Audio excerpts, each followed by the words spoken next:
అద్దం దగ్గరికి వెళ్ళిన తర్వాత అద్దం మనం ఏమై ఉన్నా చూపించినప్పుడు మనల్ని మనం ఏం చేసుకోవాలంట? సరి చేసుకోవాలంట. The same works with the word of God. నువ్వు దేవుని వాక్యం దగ్గరికి వచ్చిన తర్వాత దేవుని వాక్యం నీకు నీలో ఉన్న లోపాలు చూపించినప్పుడు, నీలో దిద్దుకోవాల్సిన విషయాలు చూపించినప్పుడు, ఈ వాక్యం నాకు అక్కర్లేదు అనుకుని వెళ్ళిపోతే నిన్ను నువ్వే మోసగించుకుంటావు.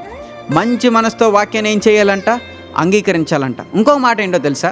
చాలామంది కొంతమంది విశ్వాసులు ఇచ్చే కంప్లైంట్ ఏంటంటే, మాకు వాక్యం అర్థం అవ్వట్లేదండి, మా పాస్టర్ గారు చెప్పే వాక్యం మాకేం అర్థం అవ్వట్లేదండి, ఏదేదో మాట్లాడుతున్నట్టు అనిపిస్తుందని అంటున్నారు చాలామంది.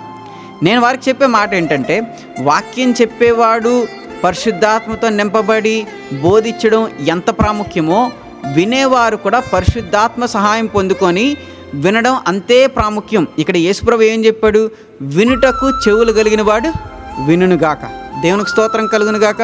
వినగలిగే చెవులు, గ్రహించగలిగే గ్రహింపాత్మను దయచేసే వారు ఎవరు? పరిశుద్ధాత్మ దేవుడు. వాక్యం చెప్పేవాడు ఏ విధంగా అయితే పరిశుద్ధాత్మ అభిషేకం కలిగి వాక్యం చెప్పాలో, వాక్యం వినేవాడు కూడా పరిశుద్ధాత్మ అభిషేకం కలిగి వాక్యం వినాలి. లేకపోతే వాక్యం అర్థం అవ్వదు. నీకు ఏం చెప్పినా వాక్యం అర్థం అవ్వదు. నీకు ఎంత పెద్ద ప్రసంగికుడు వచ్చి చెప్పినా కానీ వాక్యం అర్థం అవ్వదు. వాక్యాన్ని మంచి మనస్సుతోటి మనం ఆలకించాలి. దేవునికి స్తోత్రం కలుగునుగాక.